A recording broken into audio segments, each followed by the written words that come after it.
South Africa spends hundreds of billions of rands on healthcare, money intended for medicine, money intended for doctors, money intended to save lives.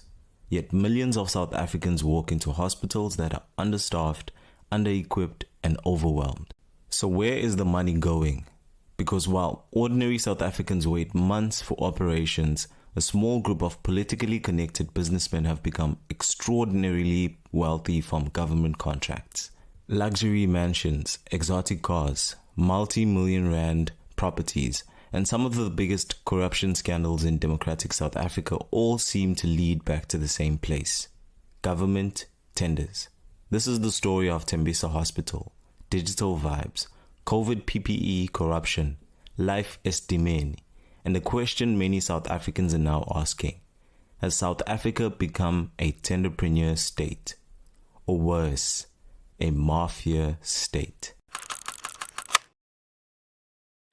Head of the Special Investigating Unit, Advocate Ndlovu, has revealed that three syndicates known as Hangwani Maumela and Acts have misappropriated 2 billion rand that was meant for Tembisa Hospital. Motibi says the Maumela syndicate is linked to Vusimuzi Matlala. Motibi was addressing the media at Tembisa Hospital in Ekurhuleni. The Tembisa Hospital scandal has become one of the largest healthcare corruption investigations in Southern African history. The SIU says more than 2 billion rand intended for healthcare was siphoned through multiple corruption syndicates involving suppliers and officials. The scandal first gained national attention after whistleblower Babita Deokaran repeatedly raised concerns about suspicious payments. In August 2021, she was assassinated. To this day, her murder remains one of the darkest symbols of the risks faced by whistleblowers in South Africa.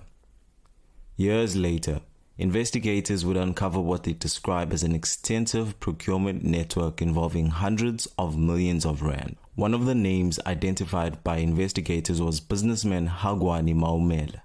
According to SIU findings, entities linked to Maumela were connected to hundreds of millions of rand in procurement activity under investigation. Assets linked to him have been frozen by authorities. But here is the $2 billion question. Why has Hangwani Maumela not been criminally charged? Authorities say investigations are continuing and prosecutors are still converting evidence into a form suitable for court proceedings. Yet many South Africans are asking, if assets have been frozen, if procurement networks have been identified, if investigators have publicly named syndicates, why are there still no criminal charges? And another question follows: is there any political protection involved? The question of political involvement has become even more controversial because Hangwani Maumela has been described in multiple reports as a relative to President Cyril Ramaphosa through family ties. President Ramaphosa has denied any business relationship or involvement in the matter. There is currently no public evidence proving presidential interference in the investigation. I can say I walk past that house when I go on my walks. Now in 2024, so it should be known, because Mr. Magwenya only focused on this photograph. In 2024, I am walking on that same street and a person comes out of this house and he greets me. And as I often meet people, I ask them, who are you? He says, I am Hangwani Maumela. And that's how he introduces himself to me. And I say, so you are the Maumela who is putting my name into disrepute. But the perception problem remains. When politically connected individuals appear to avoid prosecution while investigations drag on for years, public trust begins to collapse. And in South Africa, trust is already in short supply. The question many citizens ask is not whether political protection exists. The question is whether the justice system applies equally to everyone. Another prominent figure linked to Tembisa Hospital procurement network is Vusimuzi Matlala. Investigators have linked companies associated with Matlala to contracts connected to broader procurement investigations. The allegations paint a picture of interconnected networks of suppliers, middlemen, and politically connected operators. Not isolated corruption, not an ecosystem, an entire industry built around extracting money from the state.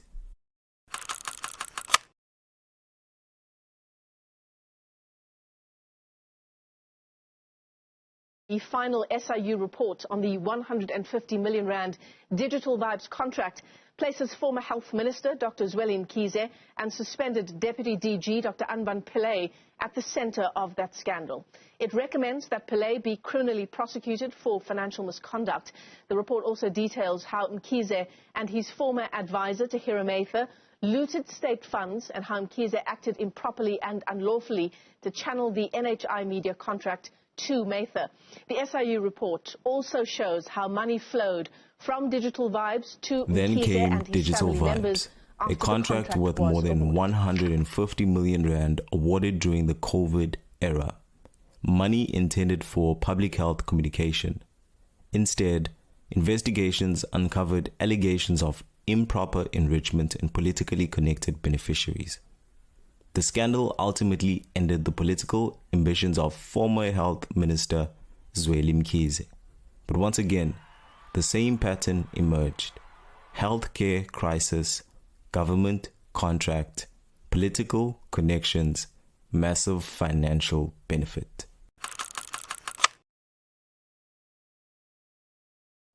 So many cars in one day. What's wrong with you, man?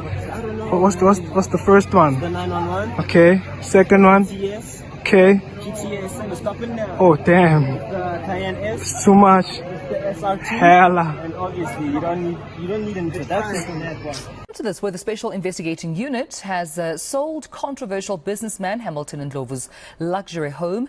And now, if the name is not familiar, you will remember that Ndlovu went viral for showing off his collection of luxury cars. Now, the SIU accepted an offer of 7.1 million rand for the house.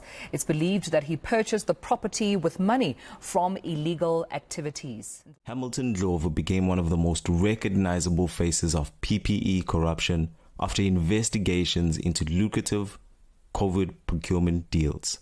While healthcare workers complained about shortages, social media filled with images of luxury lifestyles funded by state contracts. The pandemic revealed something uncomfortable. For years, corruption had not merely survived inside the state, it had evolved.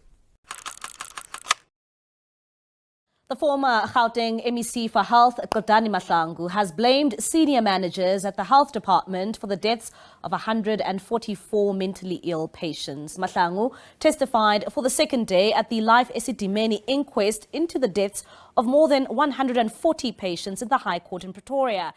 Perhaps no healthcare scandal better illustrates the human cost of state failure than Life Esidimeni. More than 140 vulnerable mental health patients died after being moved from professional facilities into unsuitable NGOs. The tragedy was not a tender scandal in the traditional sense, but it exposed the same underlying disease: political decisions, lack of accountability, and ordinary people paying the price. While officials moved on with their careers, families buried their loved ones. The most disturbing part of the Tembisa scandal is not the money. It is the message. A whistleblower is murdered. Billions disappear. Assets are frozen. Names are publicly identified. Yet years later, many South Africans still ask, where are the arrests? What are the convictions?